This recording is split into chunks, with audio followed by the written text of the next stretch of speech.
Hi నాన్న. నేను మీ అన్న హిస్టరీ రఫీసా అంట్రా. ఈరోజు మనం మీ ముందుకి ఈ క్లాస్లో ఈరోజు ఈవినింగ్ రోజు జరుగుతున్న ఈవినింగ్ క్లాసెస్లో ఈరోజు ఈ క్లాస్లో జై ఆంధ్ర ఉద్యమానికి సంబంధించి ఒక మంచి మంచి రాదగిన ఇంపార్టెంట్ ప్రశ్నలను జవాబులను నేను మీ ముందుకు పట్టుకొచ్చాను.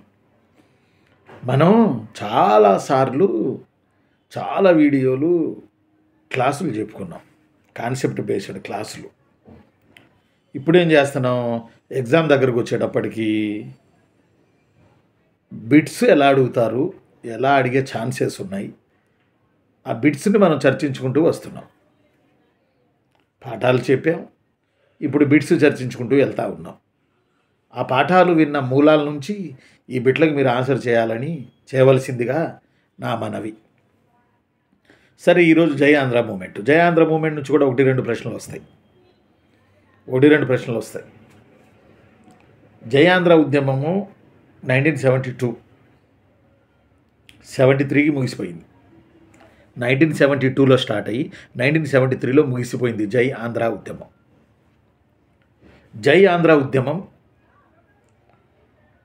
ఆంధ్రప్రదేశ్గా విడిపోవడానికి ఇష్టపడి ప్రజలు, నాయకులు 1972లో చేసిన ఉద్యమం. 69లో జై తెలంగాణ ఉద్యమం లాగానే 72లో జై ఆంధ్ర ఉద్యమం వచ్చింది. ఆంధ్ర రాష్ట్ర ఉద్యమం వేరు, ఇది జై ఆంధ్ర ఉద్యమం. కారణం ఏంటంటే, జై ఆంధ్ర ఉద్యమానికి ప్రధానమైన కారణం ఒకటి ఉంది. కారణం ఏంటంటే 1971 అక్టోబర్లో ముల్కీ నిబంధనలు చెల్లుతాయని సుప్రీంకోర్టు తీర్పు ఇచ్చింది. అలానే కేంద్రంలో ఒక చట్టం కూడా అయింది పార్లమెంట్లో. ఆ చట్టం ఏంటంటే 1977 ముల్కీ నిబంధనల కాలపరిమితి రాజధాని హైదరాబాద్లో 1977 వరకును, మిగతా తెలంగాణలో 1980 వరకును అమల్లో ఉంటాయని కేంద్రం పార్లమెంట్లో చట్టం చేసింది. ఈ రెండు మెయిన్ కారణాలు. ఈ కారణాల వల్ల రాజధాని ప్రాంతమైన హైదరాబాద్లో, అప్పుడు ఉమ్మడి ఆంధ్ర రాష్ట్రం కదా, ఆంధ్రప్రదేశ్ కదా, హైదరాబాద్లో తాము స్థానికుల కామని, ఉద్యోగావకాశాలు లభించవని, అసలు విడిపోతే బాగుంటుంది కదా అని ఆల్రెడీ 69లో భారీ తెలంగాణ ఉద్యమం జరిగి 400 మంది పైబడి విద్యార్థులు అమరజీవులయ్యారు, ఓ మాట చెప్పాలంటే. కాబట్టి ఇప్పుడు ఆంధ్ర కూడా విడిపోతే ఎవరికాళ్ళు హాయిగా బతుకుతారు కదా అన్న కోణంలో కమ్యూనిస్టులు తీవ్రంగా ఈ జై ఆంధ్ర ఉద్యమాన్ని వ్యతిరేకించినప్పటికీ, విశాలాంధ్ర పత్రికలో వ్యతిరేకంగా వ్యాసాలు రాస్తున్నప్పటికీ జై ఆంధ్ర ఉద్యమాన్ని తీవ్రంగా విమర్శించి లేదు, కలిసే ఉండాలి అని చెప్పారు కమ్యూనిస్టులు తమ విశాలాంధ్ర పత్రిక ద్వారా. ఈ పాయింట్ నోట్ చేసుకోండి ఎగ్జామ్లో. కాబట్టి ఈ రెండు ముల్కీ నిబంధనలు చెల్లుతాయని సుప్రీంకోర్టు ఇవ్వడం ద్వారా రాష్ట్రంలో మరియు రాజధానిలో మేము నాన్ లోకల్ అవుతాం కదా అన్న రీతిన ఆంధ్రాకు చెందినటువంటి నాయకులు, పివి నరసింహారావు గారు అప్పుడు సీఎంగా ఉన్నప్పుడు వారి మంత్రివర్గంలో ఉన్నటువంటి నాయకులందరూ, ఆంధ్ర నాయకులు మరియు మంత్రులు రాజీనామాలు చేసి జై ఆంధ్ర, జై జై ఆంధ్ర ఉద్యమం, ఒక ఆంధ్రప్రదేశ్ను మాకు ఏర్పాటు చేయండి, మేము ఆంధ్రప్రదేశ్ ఉంటాము, పొట్టి శ్రీరాములు గారి మరణంతో 53లో ఏర్పడిన ఆంధ్ర రాష్ట్రం ఎలా అయితే ఉందో అదే ఆంధ్ర రాష్ట్రం ఇప్పుడు మాకు కావాలి, మేము ఉండము అని చెప్పి జై ఆంధ్ర ఉద్యమాన్ని 1972లో గౌతు లచ్చన్న, వసంత నాగేశ్వరరావు గారు, తెన్నేటి విశ్వనాథం గారు, కాకాని వెంకటరత్నం గారు ఇలాంటి హేమీలు జై ఆంధ్ర ఉద్యమాన్ని 72 మిడిల్ నుంచి ఓ రకంగా ప్రారంభించడం జరిగింది. కాబట్టి జై ఆంధ్ర ఉద్యమం ఫుల్ స్టాప్ అవడానికి కారణం 1973లో సెప్టెంబర్ నెలలో ఇందిరాగాంధీ 6 సూత్రాల పథకాన్ని తెచ్చి అప్పుడు మళ్ళీ ఇరు ప్రాంతాల నాయకుల్ని, ప్రాంతాల డిమాండ్లను అందులో చర్చించామని చెప్పుకుంటూ మళ్ళీ జై ఆంధ్ర ఉద్యమానికి 73లో మళ్ళీ ఫుల్ స్టాప్ పెట్టింది ఇందిరాగాంధీ. చాలామంది ఇందిరాగాంధీ కూడా విన్నవించారు, ఎందుకు గొడవలు, ఘర్షణలు, విడిపోతే బాగుంటుంది కదా, అన్నదమ్ముల్లాగా ఇద్దరు రెండు ప్రాంతాలకు చెందిన వాళ్ళు అని చెప్పి ఇందిరాగాంధీకి ఎన్ని మెమోరాండంలు ఇచ్చినప్పటికీ ఇందిరాగాంధీ మాత్రం, అప్పుడున్న ప్రధాని ఇందిరాగాంధీ 1973లో 6 సూత్రాల పథకాన్ని ప్రకటించి ఈ జై ఆంధ్ర ఉద్యమాన్ని చల్లబరిచింది అక్కడికి. కాబట్టి జై ఆంధ్ర ఉద్యమంలో మనకి ఖచ్చితంగా బిట్లు వస్తాయి, ఎందుకంటే కొన్ని ఇంపార్టెంట్ పాయింట్లు ఉన్నాయి జై ఆంధ్ర ఉద్యమంలో, చెప్తాను. అవి చెప్పి ప్రశ్నలోకి వెళ్దాం. జై ఆంధ్ర ఉద్యమం గౌతు లచ్చన్న మెయిన్ లీడర్. జై ఆంధ్ర ఉద్యమంలో మెయిన్ లీడర్ గౌతు లచ్చన్న. ఈయన ఆంధ్ర యూనివర్సిటీలో జై ఆంధ్ర ఉద్యమంలో విపరీతంగా పాల్గొన్న విద్యార్థులు ఆంధ్ర యూనివర్సిటీ విద్యార్థులు. జై ఆంధ్ర ఉద్యమం అంటే ఏమి లేదు, ఆంధ్రాగా విడిపోదాము తెలంగాణ నుంచి, తెలంగాణ ఎటు కోరుకుంటుంది కాబట్టి 69 భారీ తెలంగాణ ఉద్యమం జరిగింది కాబట్టి మనం కూడా విడిపోదాం, విడిపోతే అయిపోతుంది కదా అన్న కోణంలో ముల్కీ నిబంధనలు ఇవన్నీ ఇష్యూలు ఎందుకులే అని చెప్పి గౌతు లచ్చన్న జయాంధ్ర ఉద్యమ నాయకులుగా ఆంధ్ర యూనివర్సిటీ విద్యార్థులకు నాయకత్వం వహిస్తూ భారీగా ఉద్యమాన్ని నడిపారు గౌతు లచ్చన్న. ఆ తర్వాత గౌతు లచ్చన్న ఏం చేశారంటే జయాంధ్ర ఉద్యమంలో భాగంగా ముషీరాబాద్ సెంట్రల్ జైల్లో పెట్టి ఆయన్ని కొన్నాళ్ళు ఆ జైల్లో పెట్టి ఈ ఉద్యమం చేస్తున్నారని 73లో ఆ తర్వాత ఆయన్ని గౌతు లచ్చన్న గారిని విడుదల చేశారు. గౌతు లచ్చన్న గారిలో గొప్ప విషయం ఏంటంటే 69 తెలంగాణ ఉద్యమానికి కూడా గౌతు లచ్చన్న గారు మద్దతు ఇచ్చారు. 69 జై తెలంగాణ ఉద్యమంలో కూడా పార్టిసిపేట్ చేసి తెలంగాణ అడుగుతున్నటువంటి తెలంగాణ రాష్ట్రం సహేతుకమైంది అని చెప్పి గౌతు లచ్చన్న ఆ రోజు చెప్పారు. 69లో ఉద్యమంలో కూడా పాల్గొన్నారు సికింద్రాబాద్లో. ఇదే గౌతు లచ్చన్న జయాంధ్ర ఉద్యమంలో కూడా కీలక పాత్ర పోషించారు. మరియు ఆంధ్ర యూనివర్సిటీ విద్యార్థులకు అండగా నిలబడి చివరికి ముషీరాబాద్ జైలుకు వెళ్ళి 73లో ఆయన రిలీజ్ అయ్యారు. అలానే ఇంకొక ఆయన వసంత నాగేశ్వరరావు, ఇప్పుడున్న వసంత కృష్ణప్రసాద్ అని ఉన్నారు ఇక్కడ మనకి నందిగామ వైపు మైలవరం అనుకుంటా. వాళ్ళ ఫాదర్ వసంత కృష్ణప్రసాద్ జయాంధ్ర ఉద్యమ కాలంలో పివి నరసింహారావు గారి మంత్రిమండలిలో వసంత నాగేశ్వరరావు గారేమో హోంశాఖ మంత్రిగా పనిచేశారు. ఉన్నారనుకుంటా ఇంకా హోంశాఖ మంత్రిగా వారు పనిచేయడం జరిగింది. అంటే వారు ఉన్నారు. వాళ్ళ బాబు కృష్ణప్రసాద్ గారు ఉన్నారు. ఇప్పుడు వాళ్ళ ఫాదరు వసంత నాగేశ్వరరావు గారు హోంశాఖ మంత్రిగా ఉన్నారు. వారు కూడా అప్పట్లో ఆ పదవికి రాజీనామా ఇచ్చారు. అంటే 29 మందితోటి మంత్రిమండలి ఒక జుంబో క్యాబినెట్ని పివి నరసింహారావు గారు ఇరు ప్రాంతాల వారిని సాటిస్ఫై చేయాలని 29 మంది మంత్రులతో ఒక జుంబో క్యాబినెట్ని ఏర్పాటు చేశారు. ఎప్పుడైతే ముల్కీ నిబంధనలు చెల్లుతాయి అని సుప్రీంకోర్టు తీర్పిచ్చిందో జయాంధ్ర ఉద్యమాన్ని ప్రారంభించడం జరిగింది. అప్పుడు మంత్రులు పివి నరసింహారావు గారి దగ్గర ఉన్నటువంటి మంత్రులందరూ ఆంధ్ర మంత్రులందరూ రాజీనామాలు కూడా ఇవ్వడం జరిగింది. రాజీనామాలు ఇవ్వడమే కాదు, వీళ్ళందరూ కలిసి మొట్టమొదటిగా రాజీనామా చేసింది బివి సుబ్బారెడ్డి. వారు రాయలసీమకు చెందిన ఆయన స్పీకర్గా ఉండేవారు పివి నరసింహారావు పీరియడ్లో. 72 ప్రాంతంలో వీరు పదవికి రాజీనామా ఇచ్చేసి వీరు తిరుపతిలో ఒక భారీ మీటింగ్ పెట్టి ఈ రాజీనామా ఇచ్చిన వాళ్ళందరూ మంత్రులతో సహా ఆ అభిమానం ఉన్న వాళ్ళందరూ కలిసి తిరుపతిలో పెద్ద మీటింగ్ పెట్టారు. ఆ మీటింగ్లో జై ఆంధ్ర అని చెప్పి నిర్ణయించడం జరిగింది. ఆ తర్వాత మూమెంట్ ప్రజల్లోకి వెళ్ళిపోయింది. ఆ తర్వాత ఇంకొక ఇంపార్టెంట్ పాయింట్ ఏంటంటే జై ఆంధ్ర ఉద్యమంలో కీలక పాత్ర పోషించిన అప్పటి పివి నరసింహారావు గారి యొక్క మంత్రి మండలిలో వ్యవసాయ పశుపోషక పాలసేకరణ శాఖ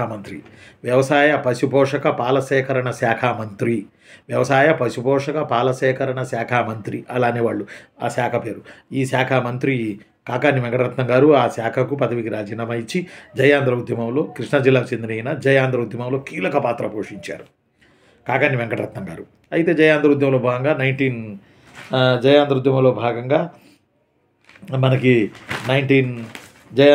భాగంగా మనకి పోలీస్ కాల్పులు జరిగాయి. విజయవాడలో పోలీస్ కాల్పులు జరిగినప్పుడు 1972 డిసెంబర్ 20 1972 జయాంధ్ర ఉద్యమం. ఆ ఇయర్ కత్తి అంతే. 73 74 75 డిసెంబరా లడాల ఈ కాదు 72 అంటే 72 డిసెంబర్లో ఈ ఉద్యమం చేస్తున్న వాళ్ళ మీద పోలీస్ కాల్పులు జరగగా మొత్తం 13 మంది చనిపోయారు. 13 మందిలో ఇంచుమించు 8 మంది పోలీస్ కాల్పుల్లో డిసెంబర్ 23వ తేదీన 1972లో విజయవాడలో చనిపోయారు. అప్పటికే జయాంధ్ర ఉద్యమాన్ని బీభత్సంగా నడుపుతున్నారు కాకాని వెంకటరత్నం గారు కూడా. గౌతు లచ్చన్న గారి లాగానే, వసంత నాగేశ్వరరావు గారి లాగానే, ఆ మహానుభావులందరి లాగానే ఎప్పుడైతే పోలీస్ కాల్పుల్లో ఒక రకంగా చెప్పాలంటే 8 మంది చనిపోయారు విజయవాడలో, ఇది చూసి ఆక్రోశం పట్టలేక బాధకు గురై షాక్ వెళ్ళిపోయి గుండెపోటుతో చనిపోయారు కాకాని వెంకటరత్నం. 1972 డిసెంబర్ 25వ తేదీన ఆ మహానుభావుడు జయాంధ్ర ఉద్యమంలో భాగంగా చనిపోయాడు. గొప్ప నాయకుడు. అంతకుముందు చాలా కాలం శాసనసభ సభ్యుడిగా చేశారు. కృష్ణా జిల్లా వాస్తవ్యుడు. కాకాని వెంకటరత్నం చనిపోయారు జయాంధ్ర ఉద్యమంలో. ఎంతమందికి తెలుసు మీకు? కామెంట్ చేయండి. వారి త్యాగాలను ఎంతవరకు ఈరోజు గుర్తుపెట్టుకుంటున్నాం? వసంత నాగేశ్వరరావు గారిని ఎలా గుర్తుపెట్టుకోవాలి? గౌతు లచ్చన్న గారిని ఎలా గుర్తుపెట్టుకోవాలి? కాకాని వెంకటరత్నం గారిని ఎలా గుర్తుపెట్టుకోవాలి? ఎంత గొప్ప పోరాటాలు చేశారు వీళ్ళు. కాకాని వెంకటరత్నం గారు జయాంధ్ర ఉద్యమ కాలంలో ఈ ఉద్యమం తెలంగాణకు వ్యతిరేకం కాదు. ఈ ఉద్యమం ఏంటంటే ఆంధ్రాగా విడిపోదాం, 69 తెలంగాణ కావాలంటున్నారు, అలానే 72లో ఆంధ్రాగా విడిపోదాము, అయిపోతుందిగా, అన్నదమ్ముల్లా విడిపోదాము అని చెప్పి తెలంగాణ మీద కోపంతో జయాంధ్ర ఉద్యమం కాదు. విడిపోయి రాష్ట్రం అవుదాం, తెలంగాణ రాష్ట్రం అవుతుంది, ఆంధ్ర రాష్ట్రం అవుతుంది అని చెప్పి ఆ కోరికతోటి ఆంధ్ర రాష్ట్రం మళ్ళీ పాత ఆంధ్ర రాష్ట్రం లాగానే ఆంధ్ర రాష్ట్రం మళ్ళీ ఏర్పడాలని కాకాని వెంకటరత్నం గారు కూడా కీలక పాత్ర పోషించారు జయాంధ్ర ఉద్యమంలో. కానీ విజయవాడ పోలీస్ కాల్పుల్లో 8 మంది చనిపోతే జయాంధ్ర ఉద్యమంలో భాగంగా దానికి తట్టుకోలేక షాక్ గురై గుండెపోటుతో చనిపోయారు కాకాని వెంకటరత్నం గారు. అలానే మహానుభావుని ఇప్పుడు కీర్తించుకుంటున్నామా? అర్థమవట్లా. 52 సంవత్సరాలైంది ఇంచుమించు వారు చనిపోయి. ఎప్పుడన్నా ఒకసారి జస్ట్ వర్ధంతో జయంతులు అయితే అసలు చేయట్లా, వర్ధంతి పెట్టి ఏదో 4 ముక్కలు మాట్లాడి మామ అనిపించేస్తున్నారు అంతే. ఎంత గొప్ప లీడర్లు, ఎంత గొప్ప నాయకులు. ఆ రోజుల్లో ఆంధ్ర యూనివర్సిటీలో చదువుతున్న హరిబాబు గారు బీజేపీ, ఇప్పుడు ఏదో రాష్ట్రానికి గవర్నర్గా ఉన్నారు. అలానే వెంకయ్యనాయుడు గారు ఆంధ్ర యూనివర్సిటీ, అలానే మన వెంకటేశ్వర యూనివర్సిటీ చంద్రబాబు నాయుడు గారు, వాళ్ళు ఆ రోజు విద్యార్థి నాయకులుగా ఉన్నారు. వాళ్ళ యూనివర్సిటీల్లో వీళ్ళు కూడా రోడ్డు మీదకి వచ్చి జయాంధ్ర ఉద్యమాన్ని పోరాటం చేశారు. అలాంటి వెంకయ్యనాయుడు గారు ఈరోజు ఉన్నారు, హరిబాబు గారు ఉన్నారు, మన చంద్రబాబు నాయుడు గారు ఉన్నారు. వీళ్ళందరూ 72లో విద్యార్థి నాయకులు జయాంధ్ర ఉద్యమం.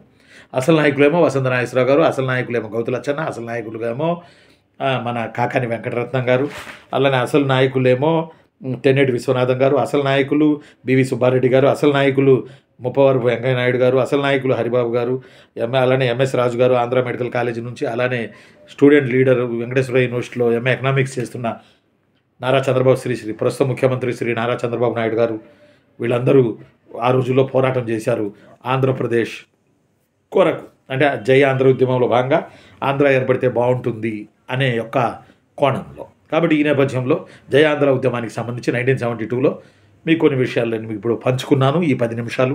ఇప్పుడు కొన్ని క్వశ్చన్లు మిమ్మల్ని అడుగుతాను, మీరు నాకు ఆన్సర్ చెప్తారని ఆశిస్తున్నాను. ఖచ్చితంగా జై ఆంధ్ర ఉద్యమం అని సిలబస్లో ఉంది మనకి, 3rd చాప్టర్లో 4th చాప్టర్ అనుకుంటా. ఖచ్చితంగా 1 పక్కా లేకపోతే 2 బిట్లు షూర్ ఇవి మన వీడియో నుంచే వచ్చే అవకాశాలు ఖచ్చితంగా ఉంటాయి. ఎందుకుంటాయి ఖచ్చితంగా అంటానంటే మ్యాక్సిమం స్కానింగ్ చేసి మీకు చెప్తా ఉన్నాను. అందువల్లే రాదగ్గ ప్రశ్నల సిరీస్ కింద ఇది మరో ప్రశ్న, తరచుగా అడిగే ప్రశ్నలు, అడుగుతున్న ప్రశ్నలు, అడగదగ్గ ప్రశ్నలు. ఎస్, ఓకేనా? ఖచ్చితంగా అనే మాట ఎందుకు ఆడానంటే ఖచ్చితంగా ఇది ఇంపార్టెంట్, మీరు చదవాలి అని అర్థం. అట్లా వీటిల్లోనే ఇంచుమించు ప్రశ్నలు తగలొచ్చు, ఎందుకన్నా మ్యాటర్ లేదు. ఆ మ్యాటర్ మొత్తాన్ని నేను స్కానింగ్ చేయడం జరిగింది. మొత్తం ఇంపార్టెంట్ తీసుకొచ్చి మీ ముందు పెడుతున్నాను ఈ వీడియోలో. నేను మీ అన్నయ్య హిస్టరీ రఫీసాన్ని. ఈరోజు శనివారం 8వ తారీఖు వచ్చేసింది, 8వ తారీఖు వచ్చేసింది ఈరోజు. డిసెంబర్లో కూడా వెళ్ళిపోతున్నాం, జనవరి అయిపోయింది, ఫిబ్రవరి కూడా వచ్చేసింది. కాబట్టి జాగ్రత్తగా ఈ వీడియోలు చూడండి. ఇప్పుడు ప్రశ్నలు చదువుతాను, లైక్ చేయరా మరి మీరు? ఒకసారి లైక్ చేయండి. కోపం వస్తుందా ఏంటి ఇలా అన్నాడు రఫీ సార్ అని? చచ్చా, ఎందుకురా కోపం? లైక్ చేయండి, చెప్పడం నా ధర్మం, మీ ఇష్టం. సరే, అయితే ఇప్పుడు ప్రశ్న నెంబర్ 1, జై ఆంధ్ర ఉద్యమానికి సంబంధించి ఈ క్రింది వారిలో ఒకరు జై ఆంధ్ర ఉద్యమంలో పాల్గొనలేదు. వసంత నాగేశ్వరరావు గారు, గౌతు లచ్చన్న గారు, కాకాని వెంకటరత్నం గారు, తెన్నేటి విశ్వనాథం, బివి సుబ్బారెడ్డి, ఎం వెంకయ్య నాయుడు, హరిబాబు, చంద్రబాబు నాయుడు గారు, ఎంఎస్ రాజు, తర్వాత కడప కోటిరెడ్డి. ఒక క్యాండిడేట్ అంటే ఇన్ని ఆప్షన్స్ ఇవ్వడో. మీలో కొంతమంది మేధావులు ఉంటారు, వాళ్ళు కింద కామెంట్ పెడతారు, ఇన్ని ఆప్షన్స్ ఇస్తాడా నీకు తెలుసా అని. ఆడకొత్తారు, ఏది పెళ్ళొచ్చి గుడ్డు నెక్కిరిచ్చింది అనేది అంటారు కదా, అలాగా. కాబట్టి ఇన్ని అడగడో మీ సౌలభ్యం కొరకు. వీళ్ళ లీడర్సు ఎవరు వాళ్ళు? వసంత నాగేశ్వరరావు గారు, గౌతు లచ్చన్న గారు, మెయిన్ గౌతు లచ్చన్న గారు, వసంత నాగేశ్వరరావు గారు, కాకాని వెంకటరత్నం గారు, తెన్నేటి విశ్వనాథం గారు, బివి సుబ్బారెడ్డి గారు, ఇక ఎంఎస్ రాజు గారు, హరిబాబు గారు, వెంకయ్యనాయుడు గారు, చంద్రబాబు నాయుడు గారు, వీళ్ళందరేమో స్టూడెంట్ యూనియన్ నాయకులు, జయేంద్ర ఉద్యమంలో పార్టిసిపేట్ చేసిన నాయకులు. కడప కోటిరెడ్డి గారు జయాంధ్ర ఉద్యమంలో పాల్గొన్నట్టు మనకు ఆడ కనబడతలేదు, ఒకవేళ మద్దతు ఇచ్చి ఉండొచ్చు, కానీ అప్పటికే వారు ఏజ్డ్ అయిపోయి 1980లో ఆయన చనిపోయారు. జయాంధ్ర ఉద్యమం టైంకి ఆయన ఎమ్మెల్సీగా శాసనమండలిలో కొనసాగుతున్నారు. కాబట్టి ఆయన అంత యాక్టివ్గా లేరు, అంతే తప్ప ఆయనకి ఇష్టం లేదని కాదు. కాబట్టి ఆన్సర్ వచ్చి కడప కోటిరెడ్డి గారు జయాంధ్ర ఉద్యమంలో అంత యాక్టివ్గా మనకు కనపడరు. క్వశ్చన్ నెంబర్ 2, 1972లో జయాంధ్ర ఉద్యమ కాలంలో ఆంధ్ర యూనివర్సిటీ విద్యార్థులకి నాయకత్వం వహించి ముషిరాబాద్ సెంట్రల్ జైల్లో సంవత్సరం పాటు జైలు శిక్షణ అనుభవించింది ఈ క్రింది వారిలో ఎవరు? గౌతు లచ్చన్న, కాకాని వెంకటరత్నం, తెన్నేటి విశ్వనాథం, వసంత నాగేశ్వరరావు గారు. చెప్పండి, ఇప్పుడు విన్నారుగా పాఠం విన్నారు కదా చిన్నులు, చెప్పండి రా. ఆన్సర్ గౌతు లచ్చన్న గారు. నెక్స్ట్ 3, జై ఆంధ్ర ఉద్యమ కాలం నాటి సంఘటనల వాక్యాలను మనస్ఫూర్తిగా ఒకసారి గ్రహించండి. 1972 ఆంధ్రప్రదేశ్ స్పీకర్ బివి సుబ్బారెడ్డి గారు ఈ ఉద్యమంలో భాగంగా తొలిగా రాజీనామా చేసిన వారు. నాటి సీఎం పివి నరసింహారావు మంత్రివర్గంలోని ఆంధ్ర మంత్రులు రాజీనామాలు చేశారు. అనంతరం బివి సుబ్బారెడ్డి సీఎంగా, కాకాని వెంకటరత్నం డిప్యూటీ సీఎంగా సమాంతర ప్రభుత్వాన్ని, ప్యారలాల్ గవర్నమెంట్ని విజయవాడ కేంద్రంగా ఏర్పాటు చేశారు, విజయవాడ రాజధానిని ప్రకటించారు. ఇది చాలా ఇంపార్టెంట్. ఒకవేళ జయాంధ్ర ఉద్యమంలో భాగంగా ఆంధ్రప్రదేశ్ ఏర్పడితే, ఆంధ్రప్రదేశ్ తెలంగాణ నుంచి విడిపోతే అప్పుడు ఏది రాజధానిగా ఉండాలి అని చెప్పి విజయవాడ అని డిసైడ్ చేశారు. అలానే మా పివి నరసింహారావు గారి ప్రభుత్వం నడుస్తుండగానే విజయవాడ వచ్చేసి విజయవాడలో ఒక సమాంతర ప్రభుత్వం లాగా బివి సుబ్బారెడ్డి గారు సీఎంగా, కాకాని వెంకటరత్నం గారు డిప్యూటీ సీఎంగా, రాజధానిగా విజయవాడగా డిక్లేర్ చేసి కొన్ని నెలలు మనం ఈడ పరిపాలించుకుందాము అనేది అది చట్ట వ్యతిరేకమైన అప్పుడున్న రాజ్యాంగానికి అనుకూలంగా లేకపోయినా వీరు ఏర్పాటు చేసుకున్నారు. చాలా ఆశ్చర్యానికి గురి చేసింది మనకి. అవునా, విజయవాడ రాజధాని అని అన్నారు ఆ రోజు. జయాంధ్ర ఉద్యమంలో ఏ రాజధాని ప్రకటించుకోవాలని అడిగారు అంటే విజయవాడ. అయితే కమ్యూనిస్టులు తీవ్రంగా వ్యతిరేకించారు. వాళ్ళకి ఇష్టం లేదు విడిపోవడం. 72 జయాంధ్ర ఉద్యమంలో భాగంగా. అందులో విశాలాంధ్ర ద్వారా వాళ్ళు వ్యతిరేకంగా రాసేవాళ్ళట. నేను చదివిన దాని ప్రకారం, నాకున్న పరిజ్ఞానం ప్రకారం. ఇది ఎవరు వ్యతిరేకించారు జయాంధ్ర ఉద్యమాన్ని అని అడగొచ్చు. కమ్యూనిస్టులని ఆన్సర్ చేయాలి. విశాలాంధ్ర ఉద్యమానికి ఎవరు నాయకులు అని అడగొచ్చు. అప్పుడు కమ్యూనిస్టుల నాయకులు తీవ్రంగా సమర్థించారు విశాలాంధ్ర ఉద్యమాన్ని కమ్యూనిస్టులు. అర్థమవట్లా? అలానే మళ్ళీ జయాంధ్ర ఉద్యమాన్ని తీవ్రంగా విమర్శించారు అంటే కమ్యూనిస్టులు వద్దని. తర్వాత పివి నరసింహారావు గారి ప్రభుత్వం బర్తరఫ్ జరిగి రాష్ట్రంలో రాష్ట్రపతి పాలన విధించారు. ఆ టైంలో 6 సూత్రాల పథకం ద్వారా అప్పటి ప్రధాని ఇందిరాగాంధీ ఇరు ప్రాంతాల మధ్య సయోధ్య చేకూర్చారు. అనంతరం ఉమ్మడి ఆంధ్రప్రదేశ్కి జలగం వెంగళరావు. జయాంధ్ర ఉద్యమం తర్వాత ఆంధ్రప్రదేశ్కి రాజధాని ఎవరైనా అంటారు, జలగం వెంగళరావు ఆఫ్టర్ 6 సూత్రాల పథకం. తర్వాత ఈఎఫ్జి జయాంధ్ర ఉద్యమంలో భాగంగా ఆంధ్రాలో ఏ పట్టణాన్ని రాజధానిగా నాయకులు ప్రకటించారు, విజయవాడ. కాబట్టి ఈ స్టేట్మెంట్లు అన్నీ నిజం. మీకు కలిసి వస్తాయి. ఇన్ని స్టేట్మెంట్లు ఏమో ఎవరు ఆడిచ్చేది 4. మీకు ఎక్కువ అర్థం అవ్వాలని నాన్న, జయాంధ్ర ఉద్యమ కాలం నాటి సంఘటనల వాక్యాలను గ్రహించండి. ఇవన్నీ ఫ్యాక్ట్స్ మైండ్లో వేసుకోండి. 1972 బాగా వినాలి చెల్లెమ్మ. కడప నుంచి, కర్నూలు నుంచి, విశాఖపట్నం నుంచి, గుంటూరు నుంచి, చీరాల నుంచి, విజయవాడ నుంచి, మచిలీపట్నం నుంచి, ఆదోని నుంచి, పొద్దుటూరు నుంచి, మా ఊరి పేర్లో చెప్పలేదంటారు, విశాఖపట్నం నుంచి, అనపర్తి నుంచి, అనకాపల్లి నుంచి ఎంతమంది ప్రిపేర్ అవుతున్నారు, మీరందరూ చూస్తున్నారు నాకు తెలుసు. చెల్లెమ్మలు, తమ్ముళ్ళు మళ్ళీ ఒకసారి చూడండి రా. ఇవన్నీ రిలేటెడ్ విత్ జయాంధ్ర ఉద్యమం. ఓకే, స్టార్ట్ చేయనా మరి. 1972 ఆంధ్రప్రదేశ్ స్పీకర్ బివి సుబ్బారెడ్డి తొలిగా రాజీనామా చేశారు. ఇది ఇంపార్టెంట్, ప్రీవియస్లో అడిగారు. జయాంధ్ర ఉద్యమంలో భాగంగా నాటి సీఎం పివి నరసింహారావు మంత్రివర్గంలో ఆంధ్ర మంత్రులు మొత్తం రాజీనామా చేశారు. ఇది నిజమే. ఇందులో కాకాని వెంకటరత్నం గారు పశుపోషక, వ్యవసాయ, పాల సేకరణ శాఖ మంత్రిగా రాజీనామా ఇచ్చారు. సుబ్బారెడ్డి గారేమో స్పీకర్ పదవికి రాజీనామా ఇచ్చారు. వసంత నాగేశ్వరరావు గారు హోంశాఖ మంత్రి పదవికి రాజీనామా ఇచ్చారు. నెక్స్ట్ 3వ పాయింట్, బివి సుబ్బారెడ్డి సీఎం కాగా కాకాని వెంకటరత్నం డిప్యూటీ సీఎంగా సమాంతర ప్రభుత్వాన్ని విజయవాడ కేంద్రంగా ఏర్పాటు చేశారు. విజయవాడ రాజధానిగా డిసైడ్ చేశారు. ఇది నిజమే. పివి నరసింహారావు గారి ప్రభుత్వం బర్తరఫ్ జరిగి రాష్ట్రంలో రాష్ట్రపతి వలన విధించారు. ఇది నిజమే. 6 సూత్రాల పథకం ద్వారా ఇరు నాయకుల మధ్య సయోధ్య కుదిర్చారు. ఇది నిజమే. అనంతరం 6 సూత్రాల పథకం తర్వాత ఉమ్మడి ఆంధ్రప్రదేశ్కి జలగం వెంగళరావు గారు సీఎంగా పనిచేశారు. ఆ తర్వాత ఆయన నక్సలైట్ల మీద ఉక్కుపాదం మోపారు జలగం వెంగళరావు గారు, ఖమ్మం జిల్లా. తర్వాత 4 మరొకటి ఇంపార్టెంట్ది, జయాంధ్ర ఉద్యమంలో భాగంగా ఆంధ్రాలోని ఏ పట్టణాన్ని రాజధాని అంటే విజయవాడ రాజధానిగా చేసుకున్నారు. ప్యారలల్ గవర్నమెంట్ ఫామ్ చేశారు. అప్పుడు సమాంతర ప్రభుత్వాన్ని విజయవాడలో ఏర్పాటు చేసుకున్నారు. అది రాజ్యాంగబద్ధం కాదు. అయితే దానికి ఆ రోజు సీఎంగా డిప్యూటీ స్పీకర్ పదవికి రాజీనామా ఇచ్చినటువంటి బివి సుబ్బారెడ్డి గారు ప్రకటించుకున్నారు. డిప్యూటీ సీఎంగా కాకాని వెంకటరత్నం గారు ప్రకటించుకున్నారు. మంత్రులు కూడా ఏవో శాఖలు కేటాయించారు. కొన్నాళ్ళు రాజ్యాంగం ఆమోదం పోయినా, రాష్ట్రాన్ని విభజించకపోయినా కొన్నాళ్ళు వీళ్ళు పదవులు లాగా నడిచినాయి ఆంధ్రప్రదేశ్లో విజయవాడ కేంద్రంగా. నెక్స్ట్ మరో ప్రశ్న, జయాంధ్ర ఉద్యమంలో భాగంగా విజయవాడలో జరిగిన పోలీస్ కాల్పుల్లో 1972 డిసెంబర్ 20 8 మంది మరణించడాన్ని జీర్ణించుకోలేక షాక్కి గురై గుండెపోటుతో చనిపోయిన జయాంధ్ర ఉద్యమ నాయకులు ఎవరు? కాకాని వెంకటరత్నం, తెన్నేటి విశ్వనాథం, గౌతు లచ్చన్న, కడప కోటిరెడ్డి. ఆన్సర్ కాకాని వెంకటరత్నం. 72 డిసెంబర్ 25న చనిపోయారు. 8 మంది చనిపోయింది 72 డిసెంబర్ 23న. మొత్తం 13 మంది చనిపోయారు వివిధ ప్రదేశాల్లో. విజయవాడలో 8 మంది చనిపోయారు. దానికి ఆయన చనిపోయారు గుండెపోటు వచ్చి షాక్కు గురై కాకాని వెంకటరత్నం. జయాంధ్ర ఉద్యమంలో వరంగా చెప్పాలంటే ఆంధ్ర రాష్ట్ర ఉద్యమంలో పొట్టి శ్రీరాములు గారు ఎంత గొప్ప పేరో, జయాంధ్ర ఉద్యమంలో కాకాని వెంకటరత్నం గారిది కూడా అంతే గొప్ప పేరు. 13 మంది చనిపోయారు. ఈ లెక్కన వస్తే జై తెలంగాణ ఉద్యమంలో 69లో 400 మంది విద్యార్థులు అసువులు బాశారు. వాళ్ళు కూడా గొప్ప త్యాగాన్ని చేశారు ఆ రోజు. ఎందుకో మరి సెంట్రల్ గవర్నమెంట్ అలా చేసింది.